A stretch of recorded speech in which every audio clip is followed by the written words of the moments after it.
difficult. It's hard to explain to, a 5 and a 6, nearly 7-year-old what's going on. She wiped her tears and whispered 6 words that could destroy the future king. He hit Mum when no one watched. In a heartbreaking private moment now leaked to the world, Princess Charlotte, just 9 years old, allegedly confesses something unthinkable, that Prince William once pushed or struck Princess Kate during a private argument. The footage, raw and tearful, has ignited a global storm, throwing the royal family into full-blown crisis mode. What exactly did Charlotte say? Why has the palace gone silent? And what are they hiding behind those ancient walls? Tonight, we break down the shocking video, the timeline of events, and why this moment may mark the royal family's most dangerous reckoning yet. Before we continue, please hit the like button, subscribe to the channel, and turn on the notification bell for updates. The camera opens with a faint hum of static, then cuts sharply to the image of a dimly lit, stone hallway deep inside Kensington Palace. A slow zoom brings us closer to a closed oak door, its edges glowing with the soft flicker of light escaping from within. Muffled voices echo through the frame, childlike and shaken. Then, silence, followed by a barely audible sentence that would change everything. He hit Mum when no one was watching. It was a whisper. Tearful, hesitant, as if the speaker herself wasn't sure she should be saying it. But the voice didn't belong to just any child. It belonged to Princess Charlotte, the daughter of Prince William and Catherine, the Princess of Wales. And this wasn't a fairy tale. It wasn't a dramatized documentary or a palace-sanctioned puff piece about royal duties and tiaras. This was something raw. Something real. A moment caught when no one was supposed to be recording. That single sentence, uttered off-camera, in what appears to be a private setting, has sent shockwaves rippling through the British monarchy, the global press, and millions of viewers now glued to their screens. Because if what Charlotte said is true, it implies a level of domestic chaos and violence that directly contradicts the pristine image of the future king and queen. It suggests that behind closed doors, away from balcony waves and public speeches, the House of Windsor may be harboring a deeply buried rot. This video you're watching isn't just another headline or tabloid bite. This is the beginning of a story that could unravel the very fabric of the monarchy. For decades, the royal family has relied on illusion, on ceremony, on charm, on carefully scripted appearances. But no scriptwriter could have predicted this, a child's voice piercing through centuries of silence.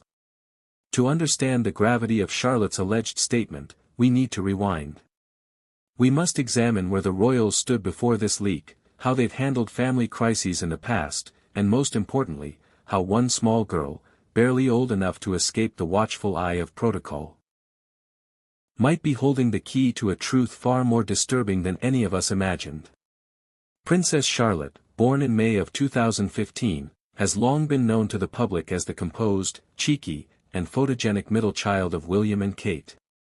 The girl who curtsied dutifully at funerals, who waved at reporters with effortless charm, and who frequently corrected her older brother George during public events, has now become an unlikely whistleblower. Not through a press interview. Not through a tell-all memoir. But through what appears to be an emotional slip, an unfiltered glimpse into what life really looks like inside the palace. And it came at the worst possible time. Just months prior, the royal family had been grappling with the Princess of Wales's unexplained absences, her sudden retreat from public life, and unrelenting rumors about serious health issues. Kensington Palace issued a few short, controlled updates, claiming Kate was recovering from a planned abdominal procedure. But as time stretched and speculation swelled, whispers began to swirl, that something more serious, or more secret, was being kept from the public. Charlotte's alleged confession came like a sledgehammer through the already cracking wall of public trust. The setting of the clip remains unclear. Some claim it was taken by a friend of the family. Others suggest it was leaked by a disgruntled former staffer, someone who believed the public deserved to know what really happens inside those historic walls. What is clear is this: the girl in the recording appears deeply emotional. Her face is strained. Her voice wavers between panic and sadness. And she repeats the same idea more than once. He didn't mean it, she says at one point. But he did it. I saw it. From the outset, the palace has refused to comment on the recording. No confirmation. No denial. No press release or staged photo op to counterbalance the fallout. Just silence. And that silence, more than any other element, has fueled global speculation. Because when the royals don't speak, others do. Journalists, royal watchers, child psychologists, domestic abuse advocates, all have begun dissecting the implications of the statement. Is this the desperate imagination of a child caught in a storm? Or is it the most candid insight we've ever received into the private war behind royal protocol? Public opinion is fracturing quickly. Some hold firmly to the belief that children often misunderstand adult conflict. Others argue that it takes a deep sense of fear and emotional trauma for a child to make such a loaded accusation. The question isn't just whether William raised his hand in a moment of anger, it's what that moment reveals about the carefully curated image of one of the most revered couples in the world. The context of Charlotte's alleged statement matters. Royal families don't exist in a vacuum. They are both symbols and institutions. And when an heir to the throne is accused, even indirectly, of violence against his wife, it is no longer a private family issue. It becomes a constitutional crisis, a public reckoning, a cultural earthquake. There are already rumors of internal palace meetings. Crisis PR teams have been reportedly activated. Lawyers have been consulted, not just for the purpose of legal defense, but for damage control. Could the video be a deepfake? Could it be misinterpreted? Could Charlotte have been quoting something she saw in a film or book? Those narratives are being floated, delicately, cautiously, but none of them seem to be catching fire. The public isn't buying it. Not this time. Because too many pieces are falling into place. Kate's long disappearance. Her pale appearance when she finally did re-emerge in a carefully edited family video. The faint stiffness between her and William during their last joint appearance. And now this, the voice of their daughter, unfiltered and clearly distressed. For decades, royal scandals have surfaced and been swiftly buried. Prince Andrew's association with Jeffrey Epstein. Charles and Diana's turbulent marriage. Meghan and Harry's Oprah revelations. Each time, the palace has relied on a strategy of controlled narrative, selective appearances, and institutional stonewalling. But there's something different about this moment. Because this time, it didn't come from an outsider. It came from within. And it didn't come from an adult embroiled in politics or legacy. It came from a child too young to be accused of media manipulation or ulterior motives. So where does that leave us? We are at the beginning of what could become one of the most destabilizing events in modern royal history. If the claim is validated, if more evidence emerges, if Kate herself confirms, or even refuses to deny, it could not only jeopardize William's public standing but cast a shadow on his eventual kingship. It could spark parliamentary debates about royal immunity, mental health, and domestic accountability. More importantly, it could ignite a public shift in how we perceive the royal family, not as fairy tale figures, but as fallible people, capable of both duty and destruction. This video will guide you through every twist in this story, piece by piece. We'll revisit Charlotte's upbringing, the timeline of Kate's disappearance, the history of royal cover-ups, and the mounting media pressure now boiling over into a full-blown crisis. We'll hear from voices that have remained silent for years, former palace aides, child welfare experts, and insiders who no longer want to be complicit. We'll examine how the royal PR machine is spinning in real time. And we'll ask the questions that truly matter. What kind of monarchy survives a child's cry for help? What kind of country accepts silence as an answer? And perhaps the most haunting one of all. What else has Princess Charlotte seen? This is not entertainment. This is not clickbait. This is a reckoning. Stay with us. The footage begins abruptly. There's no framing, no polished audio, no professional lighting, just a shaky handheld recording that seems to have been captured in a room meant for privacy, not scrutiny. At first glance, it could be mistaken for a family home video. A young girl sits cross-legged on a deep burgundy carpet, her fingers tugging nervously at the hem of her dress. She looks down more often than she looks at the person speaking to her, and when she finally raises her head, her eyes are rimmed red. The girl is unmistakably Princess Charlotte. This isn't a press event, nor is it a public engagement. This is private. Intimate. And that's what makes it so explosive. No one is supposed to see this side of a royal child, unfiltered, vulnerable, afraid. The setting appears to be a cozy corner of what palace insiders speculate might be one of Kensington's smaller drawing rooms. A floral settee sits behind her, partially obscured. Soft natural light bleeds in through a nearby window, suggesting a late afternoon in London. Off camera, someone is speaking. Their voice is low, gentle, possibly female. It sounds like they're asking questions, coaxing the child to speak. What comes next is a sentence that has paralyzed the global public and thrown the royal household into a full-blown crisis. He hit Mum when no one was watching. There's no hesitation. No smile. No joke behind the words. Charlotte's face contorts slightly after she says it, and she immediately glances off-screen as if checking whether she's in trouble for revealing something she wasn't meant to. The person off-camera doesn't react. At least not audibly. The camera lingers on Charlotte, and her small hands begin to move again, wringing her fingers with childlike anxiety. She's not crying in the traditional sense, there are no wails, no sobs, but her voice catches.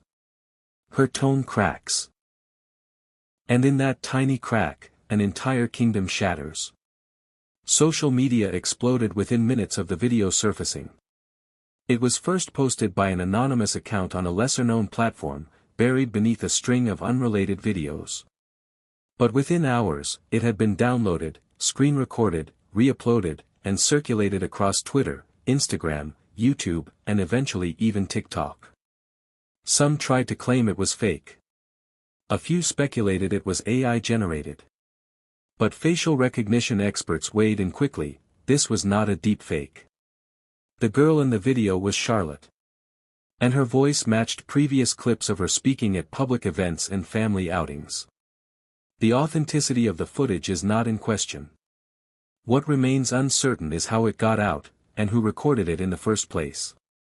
Several palace insiders have quietly confirmed that Charlotte had been meeting with a child therapist within the palace walls. Following Kate's extended medical absence, there were concerns about the children's emotional well-being, especially Charlotte, who is known to be particularly sensitive and deeply attached to her mother. The session captured in the video may have been part of a routine private check-in, possibly recorded for therapeutic review, a standard, if controversial, practice in some settings. If that's the case, then the leak was no accident. Someone made a deliberate choice to copy and release that clip. The motive remains speculative, but theories abound. One popular belief is that a palace staffer, disturbed by the contents of the video, took it upon themselves to leak the footage in the name of moral responsibility. Another theory points to factional infighting within the royal household itself, perhaps an insider looking to settle scores or shift power by destabilizing William's public image. Regardless of how it emerged, the fallout has been swift and unprecedented. News anchors around the world opened their broadcasts with the story. Front pages ran images of Charlotte alongside bold headlines like "Royal Secrets Exposed" and "Charlotte's Tears Shatter Palace Silence." Talk shows dedicated entire segments to the emotional impact of the video. Child psychologists were brought in to analyze Charlotte's body language, tone, and behavior. And public opinion began to form a dangerous split, those who believed her instantly and those who clung to denial. Palace loyalists argue that Charlotte may have misunderstood a situation. Perhaps she witnessed a moment of stress, a raised voice, or a quick movement taken out of context. Maybe, they say, what she saw wasn't abuse, it was a moment of tension between two adults under immense pressure. But that argument loses power the more the video is examined. Charlotte doesn't seem confused. She doesn't stumble over her words.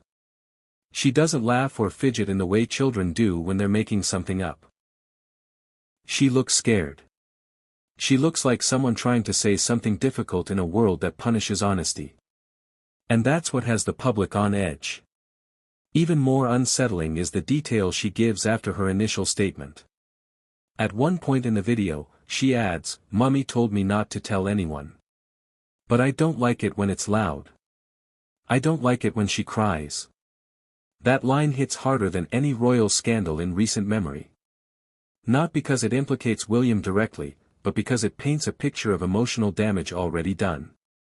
The possibility that Kate may have confided in her daughter, or warned her to stay silent, adds layers of pain and fear to the story.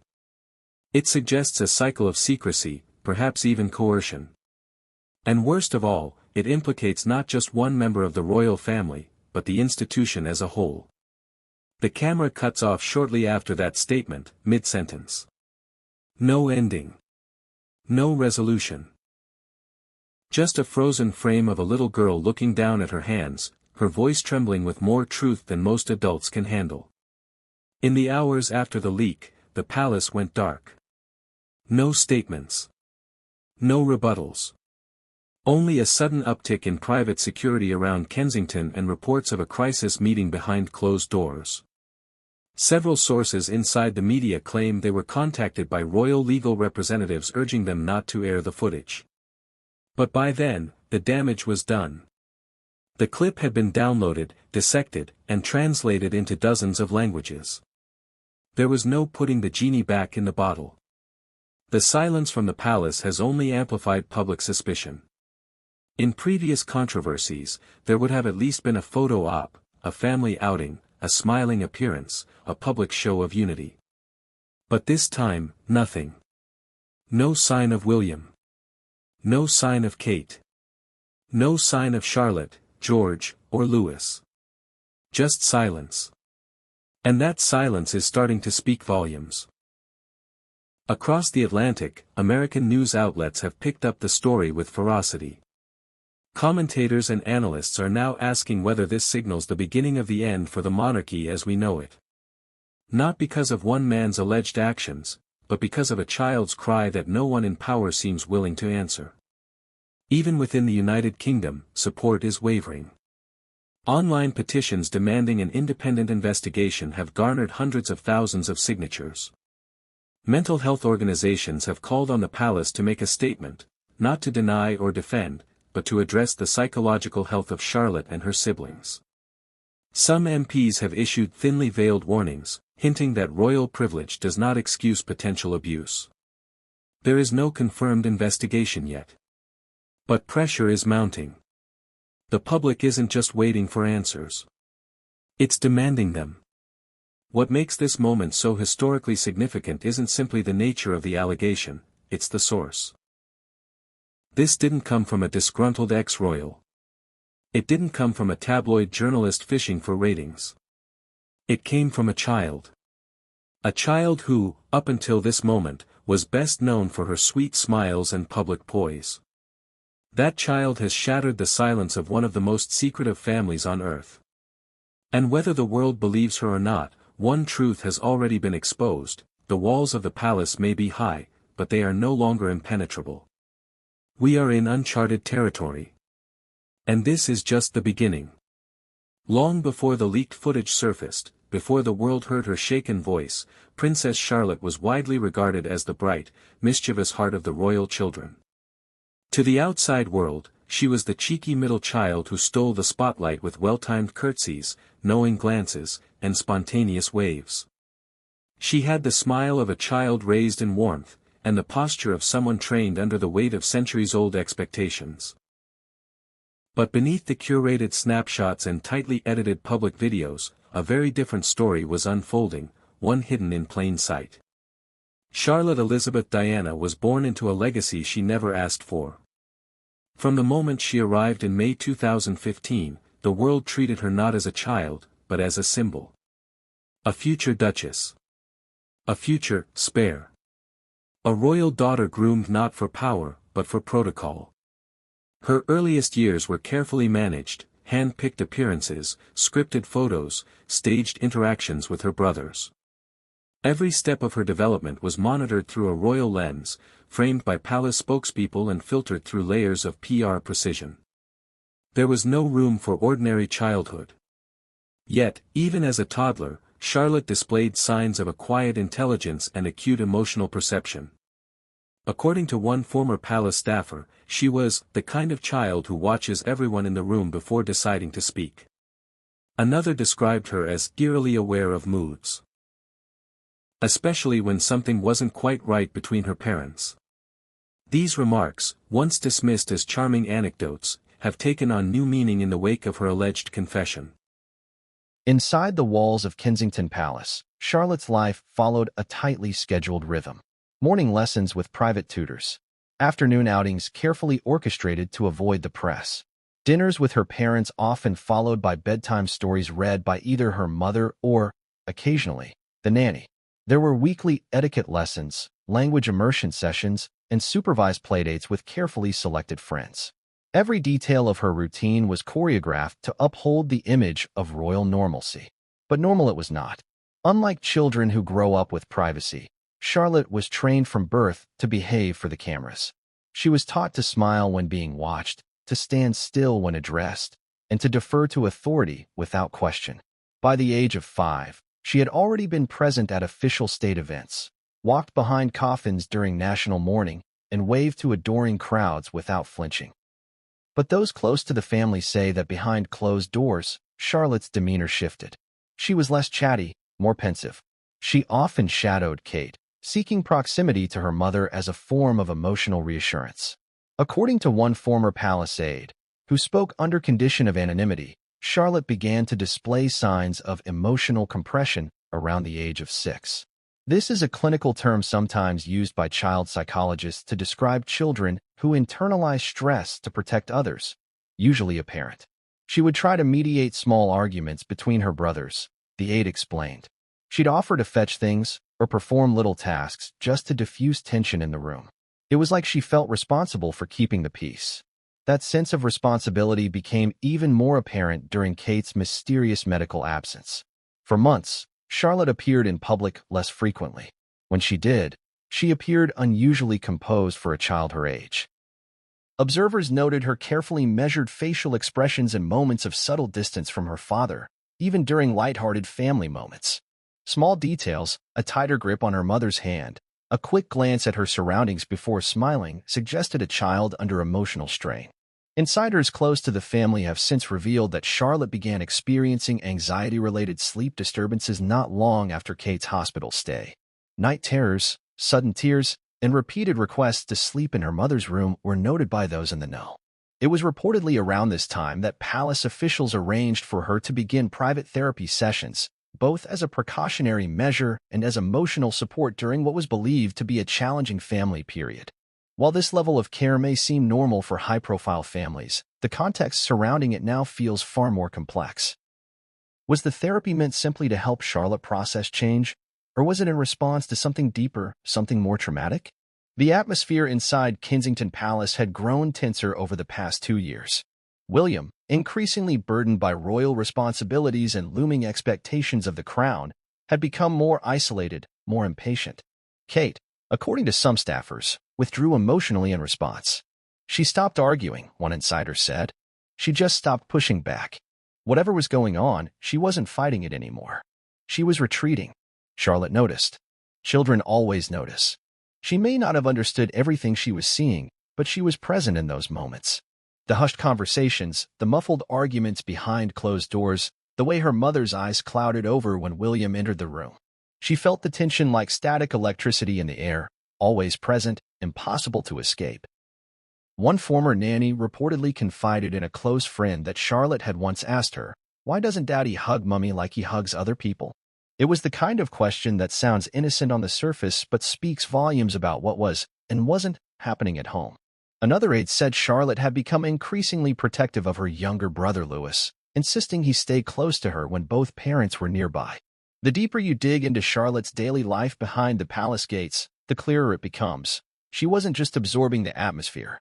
She was internalizing it, And when the video leaked, when her voice cracked and her courage broke through, it wasn't the beginning of the story. It was the culmination of years of quiet suffering. That suffering didn't come in the form of open hostility or physical neglect. It came in whispers, in silence, in cold shoulders and unspoken rules. It came in the form of being asked to smile when she didn't feel safe, to pose for cameras when her family was fractured. It came in being told to protect the secret at all costs, even when the secret was too heavy for a child to bear. Now, the world sees her not as the giggling girl on the palace balcony, but as the little girl with tearful eyes and trembling words, trying to make sense of something no child should have to understand. There's a growing call for a reassessment of how royal children are raised, not just in terms of public exposure, but in emotional protection. Experts argue that children like Charlotte aren't just minor members of a legacy. They are human beings with developing minds, hearts, and boundaries.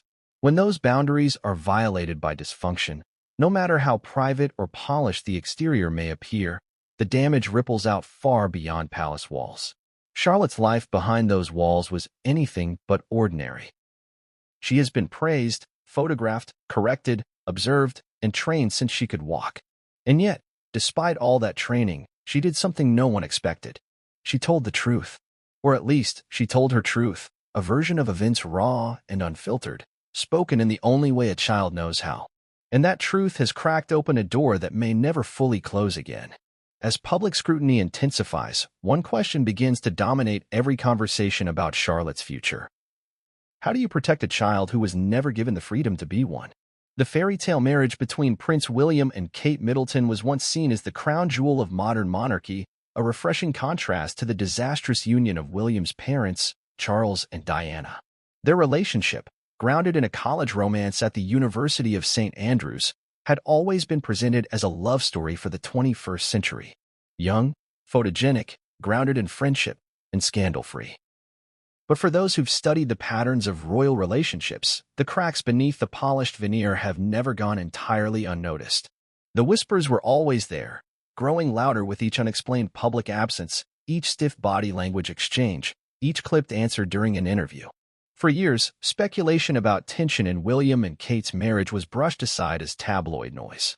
The British press, bound by a historical symbiosis with the royal institution, was careful not to cross certain lines.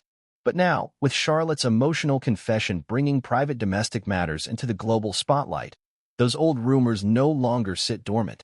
They've returned with renewed force, and this time, the world is paying attention.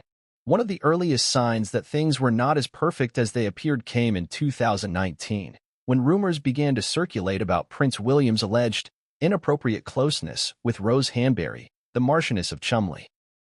The speculation was met with legal threats and a wall of silence from Kensington Palace. Yet the damage was done.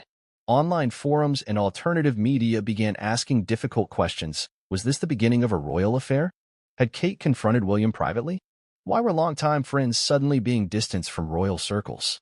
Even though no concrete evidence ever surfaced, the tension between the couple became more noticeable in public. Body language experts began pointing out subtle shifts, William's increasingly formal demeanor, Kate's often reserved smile, and moments where they appeared disconnected despite standing side by side. Their once famous chemistry seemed to cool. Gone were the spontaneous shared laughs and playful glances. In their place stood a performance, flawless but forced. Behind closed doors, the situation may have been far more complex. Multiple former palace aides, speaking off the record, have described a growing emotional gap between the couple beginning in late 2018. They were living in the same space but not necessarily sharing the same life, said one former household member. There were mornings when they wouldn't even speak over breakfast. Another insider noted that Kate began spending more time at Amer Hall, the couple's Norfolk residence, while William remained in London, citing work obligations. Tensions appeared to heighten around the time of the COVID-19 pandemic. Forced into close quarters, like many families, William and Kate's dynamic reportedly shifted from politely distant to openly tense. Reports of sharp exchanges, overheard by staff during isolated lockdown periods, began to surface quietly among palace staff. One former security officer recalls an incident in 2020 in which raised voices could be heard echoing through the residence late into the night. It wasn't violent, he said. But it was serious. It wasn't like them. Adding to the pressure was the ongoing drama with Harry and Meghan, whose Oprah interview in 2021 cast a harsh light on the royal family's internal dysfunction. William, painted as emotionally detached and unsympathetic to his brother's pleas, found himself scrutinized more than ever. Kate, while largely spared criticism, was described by Meghan as someone who made her cry before her wedding, an anecdote that, while disputed, brought questions of temperament and authenticity into the public sphere. While Kate has always been the epitome of composure in public, sources close to the family describe a woman struggling beneath the surface. "She's a perfectionist, and the pressure to keep everything together has been immense," said a former senior aide. "When things started breaking apart privately, she tried harder to make everything look perfect publicly. But that takes a toll." Insiders claim that Kate has long felt trapped by the unspoken rule within the firm: keep problems private, maintain the facade, protect the crown at all costs. "She knew what happened to Diana when she went public," said one confidant. "Kate wasn't going to make the same mistake. But the cost of that silence, it's showing now." The toll became most evident during Kate's mysterious medical disappearance in early 2024. Officially described as a planned abdominal procedure, her months-long absence from public life raised red flags. The lack of specifics, followed by repeated delays in her reappearance, led to a wave of conspiracy theories online. Some believed she was suffering from a serious illness. Others speculated that she had quietly separated from William and was staying elsewhere. And a growing number began to question whether she was being silenced, deliberately removed from public life while the palace managed a deeper issue behind the scenes. What no one could confirm at the time, but many now fear, was whether that disappearance had anything to do with the dynamics at home. Had Kate suffered emotional or even physical trauma that was being hidden from the public? Was the medical leave a smokescreen for something more disturbing? Charlotte's leaked confession adds weight to these fears. In light of the video, some royal observers have gone back to re-examine footage from public events. One clip from a 2023 charity appearance shows William gently placing his hand on Kate's back. She flinches, barely perceptibly, but enough to cause a brief, awkward moment that was widely ignored at the time. Another clip from the same year shows Kate arriving separately from William at an event they were both scheduled to attend, with no clear explanation offered by palace officials. These incidents, once chalked up to the rigors of royal scheduling, now seem to paint a more complex picture of a couple under strain. And while the palace remains steadfast in its silence, former insiders are starting to speak more freely, perhaps emboldened by the public's demand for transparency or by a sense of moral responsibility. A former communications advisor who worked for the palace during the mid-2010s described a moment in which Kate broke down in tears after a particularly difficult public engagement. "She looked exhausted," he said. "Not just physically, but emotionally. I remember her saying, 'They have no idea what it's like behind closed doors.' And she didn't elaborate. She didn't have to." Another longtime staff member recalls William storming out of a meeting with aides after a disagreement over scheduling. "He was under a lot of pressure," the aide admitted. "But his temper, it's sharper than people realize. It doesn't always show on his face, but it's there. And when it flares, the entire household feels it." Perhaps most telling is the quiet resignation of a key royal nanny who had served the family for nearly 6 years before abruptly stepping down in early 2024. Officially, she left for personal reasons. Unofficially, sources say she became increasingly uncomfortable with the emotional atmosphere in the household. "She was very close to the children," said one source. "And she was particularly protective of Charlotte." The reemergence of these incidents, now being recontextualized in light of Charlotte's confession, signals a potential shift in public perception. No longer are William and Kate simply the picture-perfect couple. They are now, in the eyes of many, a family with deep internal fractures that may have been festering beneath the surface for years. And if those fractures extend into moments of emotional or physical harm, as Charlotte has implied, then the consequences could be catastrophic, not just for William's public image, but for his future as king. The monarchy, already weakened by scandals, divisions, and growing public skepticism, cannot afford another generational collapse. But right now, that's exactly where it seems to be heading. For the first time in decades, the institution is no longer facing a threat from the outside, from rebellious ex-royals or media attacks, but from within its own core. From the daughter of the heir. From a child who lived every day inside the palace walls and finally said the one thing no one else dared to. He hit Mum when no one was watching. It's more than just a sentence. It's a crack in the mirror the monarchy has held up to the world. A reflection once believed to be unbreakable. Now, it's fracturing, and there may be no putting it back together. The phrase that continues to haunt the public imagination isn't merely Charlotte's initial claim, "He hit Mum when no one was watching," but the chilling elaboration that followed in the second half of the leaked footage. With her voice quiet and trembling, she adds 4 devastating words. He pushed her hard. Simple, devastating, and impossible to ignore. Those words did more than hint at dysfunction. They pointed to physicality, force. A moment that could no longer be dismissed as a misunderstanding of a loud argument or a misinterpreted gesture. Pushed her hard suggests violence. Not a passing bump or frustrated nudge. A forceful movement. A deliberate act. And in a world where perception is everything, especially inside royal households, those words could be the fault line on which the entire future of the monarchy shifts. When the leaked video is slowed down and analyzed frame by body language experts and trauma specialists alike, it reveals layers of suppressed memory and internal conflict. Charlotte doesn't rush the phrase. She seems to know what she's saying, even if she's afraid to say it. And that alone has made the clip one of the most dissected pieces of footage in royal history. She says it only after a long pause. The person off camera had asked her to clarify what she meant by hit, and for a moment, it seems like Charlotte won't respond. She looks down. She scratches the fabric of her dress. Then, in a voice barely above a whisper, she says, "He pushed her hard." Mummy fell against the bed. That added detail, the mention of Kate's body hitting furniture, is what sent the internet into overdrive. Online forums began connecting dots with eerie precision. The quiet exit of palace medical staff, Kate's long recovery period from what was described only as abdominal surgery, and the lack of photos showing her walking unaided after returning to the public eye. Speculation exploded. Had Kate been injured during this private altercation? Was the surgery a cover for something else? A fracture? A contusion? A trauma? What began as gossip took on new weight as journalists dug deeper. One independent media outlet based in the UK released a report citing a former palace nurse who recalled seeing bruising not consistent with a routine abdominal procedure. The nurse, who was terminated shortly after, declined to go on record but reportedly confided to close contacts that she witnessed signs of physical harm no one wanted to discuss. Palace spokespeople declined to comment when questioned directly about this report. No confirmations. No denials.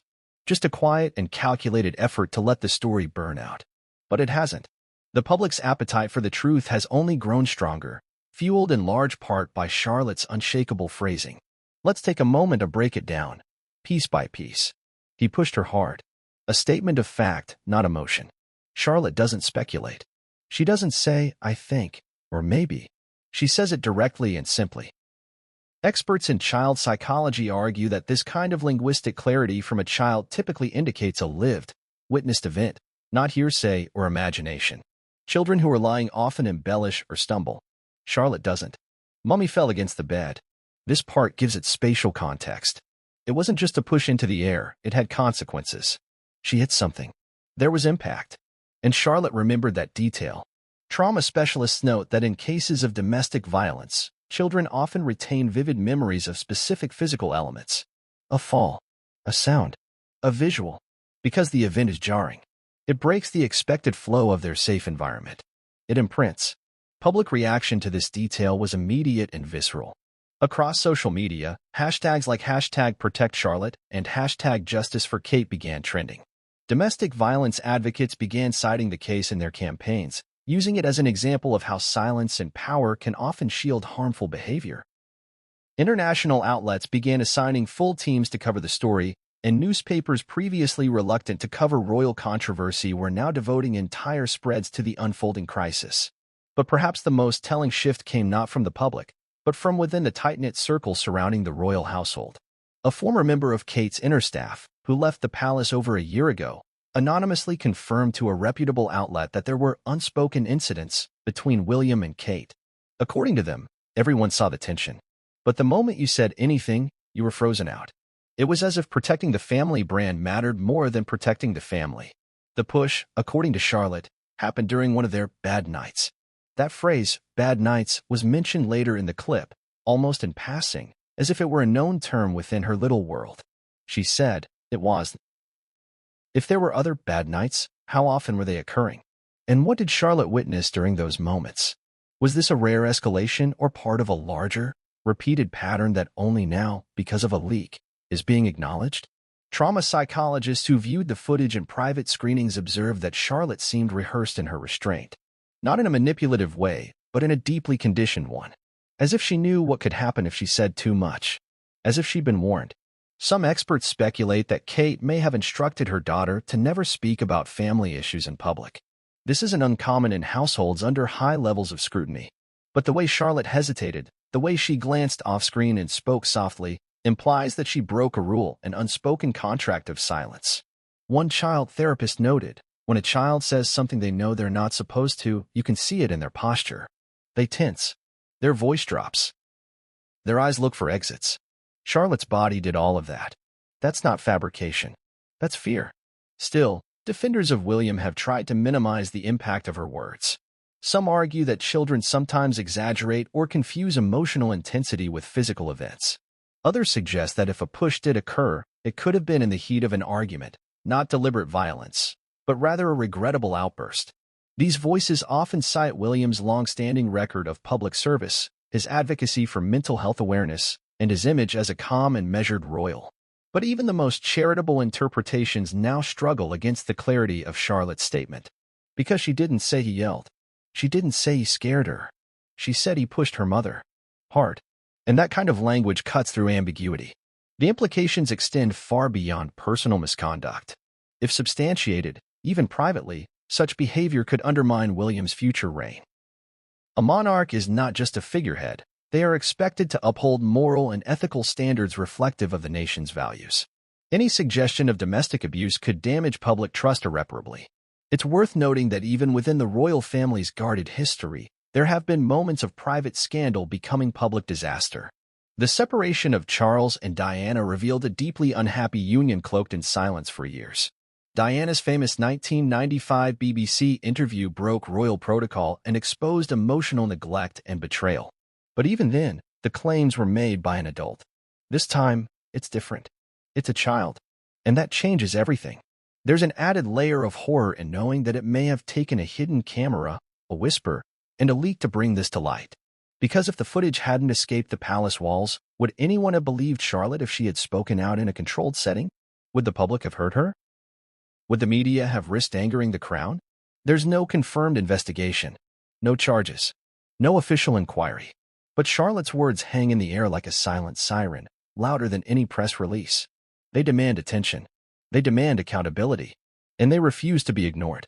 As we move deeper into the story, we must ask ourselves not just what happened, but what else remains hidden. What else has been buried beneath years of protocol, loyalty, and silence? And how far will the palace go to protect an image that may no longer reflect reality? This is more than a scandal. It's a moment of reckoning. Throughout the royal family's turbulent modern history, few figures have managed to navigate the impossible terrain of public scrutiny and private duty with as much grace and consistency as Catherine, Princess of Wales. Poised, measured, and unfailingly composed, Kate has long been considered the monarchy's most reliable asset. Her polished image. Elegant in dresses, gracious in charity work, affectionate yet dignified with her children, has stood as a beacon of continuity in an otherwise fractured royal landscape. But behind the immaculate photographs and calculated media appearances lies a woman who may have been carrying a burden far heavier than any outsider could see. Now, in the wake of her daughter Charlotte's confession, the question echoing around the world is no longer, where is Kate? But what has she endured, and why has she remained silent? To understand Kate's current silence, we must revisit the woman behind the title. Born Catherine Elizabeth Middleton, Kate grew up in a tight-knit middle-class family. Her upbringing was defined by stability and privacy, two things her life would lack after marrying into the House of Windsor. When she began dating Prince William in the early 2000s, Kate was gradually ushered into a world of protocol, formality, and ruthless media intrusion. Paparazzi followed her to university lectures. Journalists dissected her fashion choices. Tabloids gave her the cruel nickname, Waity Katie, mocking the years she spent waiting for William to propose. And yet, she never cracked. From the very beginning, Kate understood that survival within the royal family would require restraint, discretion, and, above all, emotional discipline.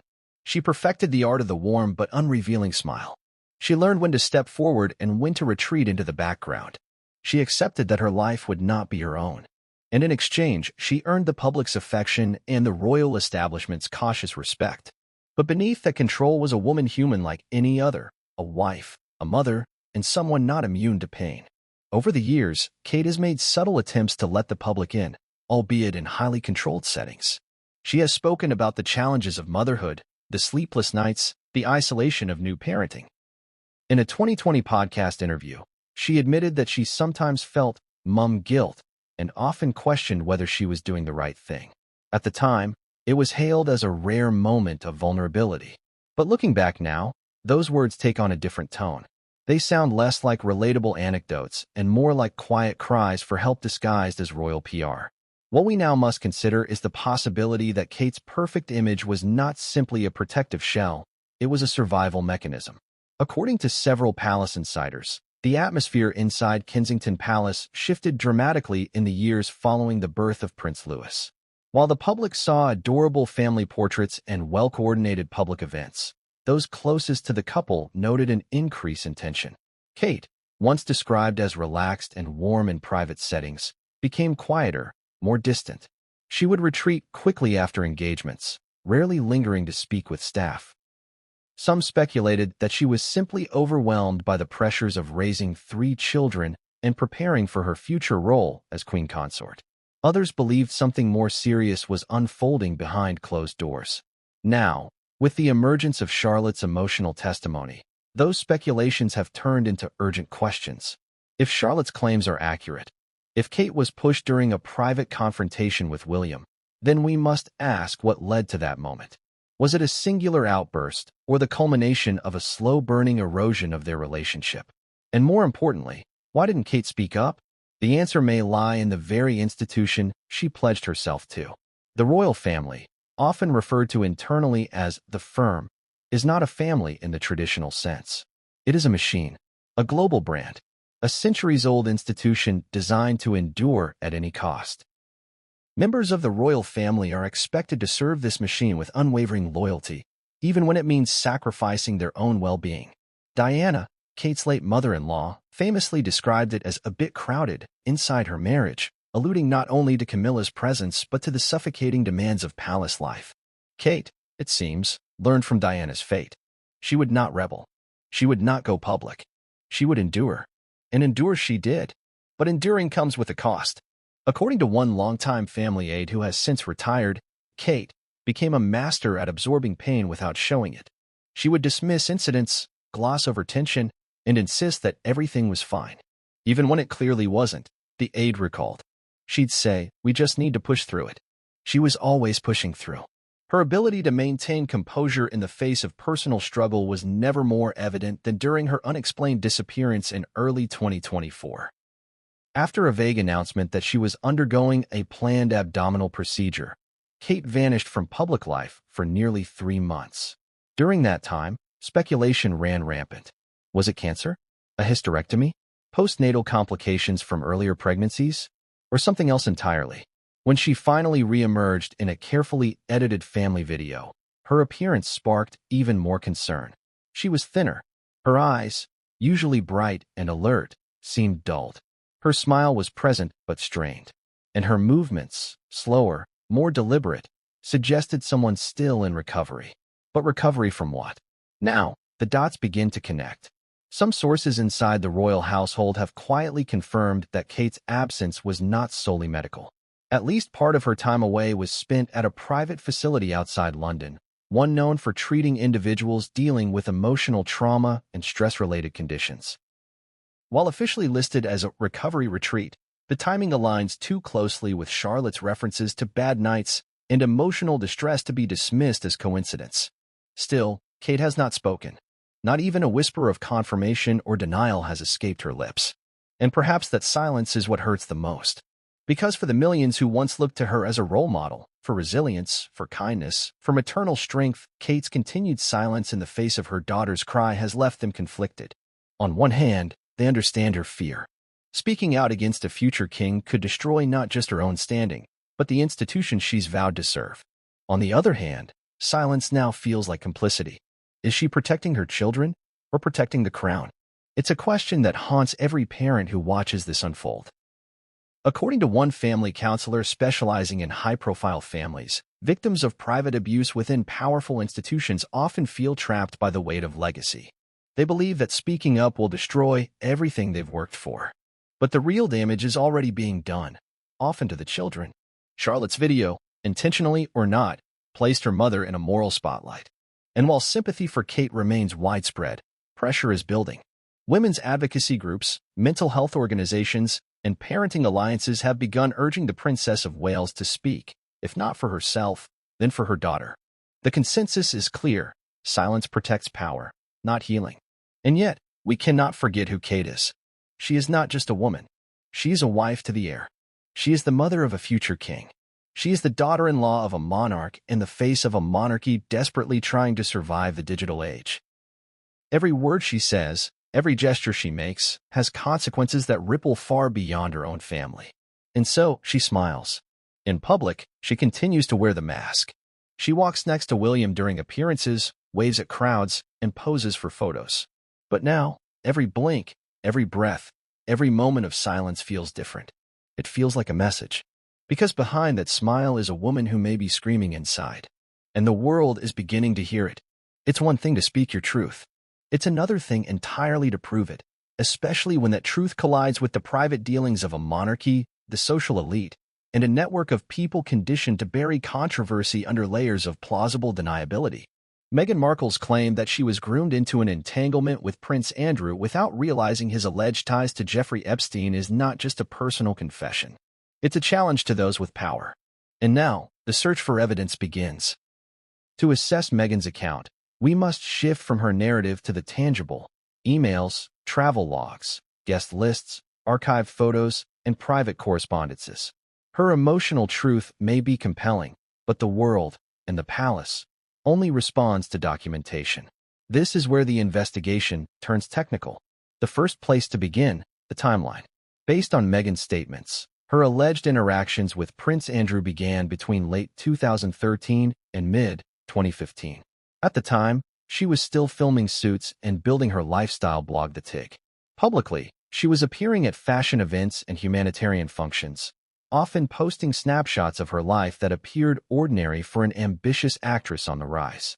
But her private calendar, according to sources, reveals more high-level meetings than her Instagram suggested. Investigators started by comparing her known travel records to Prince Andrew's official royal itinerary. Andrew, then still an active senior royal, made frequent appearances at fundraisers, diplomatic events, and institutional galas tied to various royal charities, many of which weren't heavily publicized. One such event stands out: a discreet donor dinner hosted at a countryside estate in Berkshire in April 2014. While there was no press coverage of the event, leaked internal documents from a private investment group linked to the gathering include a short guest list. Among the names, partially redacted, appears M. Markle, invited guest of D. of Y. D. of Y. being Duke of York, Prince Andrew. This single line, buried in a spreadsheet of corporate expenses, is one of the earliest pieces of documentation tying Meghan Markle directly to a royal-affiliated gathering involving Andrew.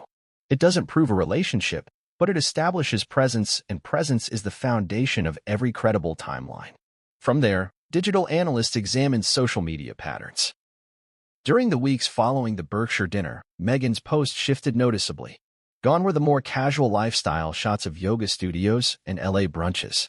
Instead, her blog began showcasing art exhibits, sustainability think tanks, and literary mentions that curiously echoed the themes of the events Andrew was supporting at the time. More tellingly, a series of photos posted to the Tig, since deleted but archived by internet sleuths, feature Meghan dressed in formal attire at unspecified venues. One image shows her standing beside a portrait that hangs in the east wing of a known royal estate. No caption, no tag, just a half smile and a glass of champagne. When confronted with the image, one former palace housekeeper, who spoke on the condition of anonymity, confirmed that the painting was located in a restricted parlor within a property Andrew frequently used for private receptions. Only high-trust guests were brought in there, the source said. That's not the room they give influencers for a photo op. The photo is timestamped May 11, 2014. More footprints began to emerge. A leaked itinerary from a private charter service used by multiple royals includes a flight in late June 2014 from London to Geneva. One of the passengers is listed under a pseudonym, but investigators matched the alias to a document Meghan had used during filming contracts for Suits.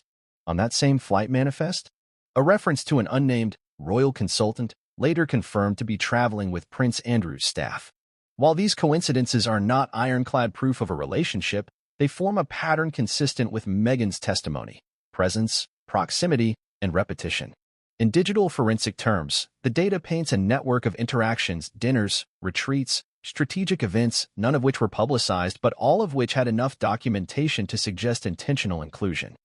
But the question then becomes, who facilitated these invitations? That's where things take an even more unsettling turn. Among the names attached to several event planning documents and charity logistics spreadsheets is one Olivia Westwell, a British-born events liaison who previously worked with the Epstein-linked Clinton Global Initiative. Westwell, while never charged with wrongdoing, was later named in a deposition involving VIP guest arrangements for Epstein's social functions. In emails recovered from a 2015 server breach affecting a philanthropic agency, Westwell refers to Markle in two different messages. In one, she says, confirmed for Saturday. D of Y wants her on the main table, media trained, articulate, camera ready. The tone of the email is clinical, almost transactional. Meghan, at that point, was not yet famous enough to be widely recognized, but she was clearly seen as a valuable asset. A guest with optics. A guest who could be placed. When this email was presented to Meghan through her legal team, the response was measured but clear. That sentence made me cry, she said. I wasn't a person in that note. I was a profile. An image being curated for someone else's purpose. Her team is now reviewing whether any of those early event placements were connected to Epstein's network directly or peripherally. Some of the hosts later turned up on Epstein's infamous flight logs. Others donated to foundations later exposed as fronts for laundering influence and access. Still, it's important to recognize that Meghan herself has never appeared on Epstein's logs, nor has any photo emerge of her in the financier's presence. But that's precisely what makes her story so disconcerting. It suggests that you don't need to meet the monster to be caught in his web. You just need to be led by those who knew exactly where the threads would take you. Another damning detail emerged in the form of a voicemail left on Meghan's phone in the summer of 2015. The message, later recovered during a legal discovery process, is from a voice identified as belonging to a senior event coordinator who worked with the prince's office. Hi Meg, just a quick note. We've spoken to His Royal Highness and he'd be thrilled to see you at the retreat next month. No pressure, of course, but you'd be doing everyone a favor by being seen. That phrase, doing everyone a favor by being seen, repeats the chilling idea that Meghan's value, in these elite rooms, was performative. She wasn't just being included. She was being used. Legal analysts reviewing Meghan's claims note that while the footprint is faint, it's undeniably there. She was present. She was placed. And the people around her had deeper ties than she could have possibly understood at the time. For her part, Meghan continues to insist that she never knowingly participated in anything criminal. Her involvement, she says, was based on trust. Trust in titles, in brands, and institutions. I thought I was walking into rooms filled with leaders, she says. Now I wonder how many predators were in those same rooms. To the world, Meghan's royal story began when she met Harry. But if this evidence holds, her first real entry into the royal ecosystem came much earlier, through a quieter door, opened by a man who would become the face of one of the monarchy's most devastating scandals. The footprints are not loud. They don't shout. But they are there, mapped across a quiet paper trail. And together, they tell a story far more disturbing than any fairy tale romance ever could. Until recently, Prince William stood as a symbol of royal reliability. In contrast to his father's turbulent youth and his brother's dramatic departure from royal life, William was seen as the stable heir, a modern monarch in waiting, balancing tradition with relatability. Calm under pressure, committed to duty, unshakable. But now, that image is beginning to fracture. With Princess Charlotte's voice echoing across the world, and questions rising about what may have taken place behind palace doors, a darker question has emerged. Is the pressure of kingship breaking him from the inside? To understand this unraveling, we must first explore the relentless expectations placed on William from birth. Born in 1982, he was instantly burdened with two titles, prince and future king.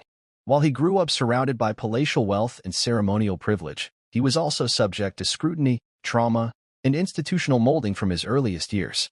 The death of his mother, Diana, when he was just 15, was a public spectacle. Millions watched him walk behind her coffin, his face stoic, his stride robotic, his emotions locked behind a mask he had already learned to wear. That moment, burned into the memory of the nation, was, for many, the beginning of William's transformation from a grieving boy into a man conditioned for duty above all else. Over the following decades, William mastered the art of restraint. He trained with the military, worked in search and rescue, married his college sweetheart, and performed thousands of royal engagements. To the public, he became the blueprint of a new kind of royal, empathetic but discreet.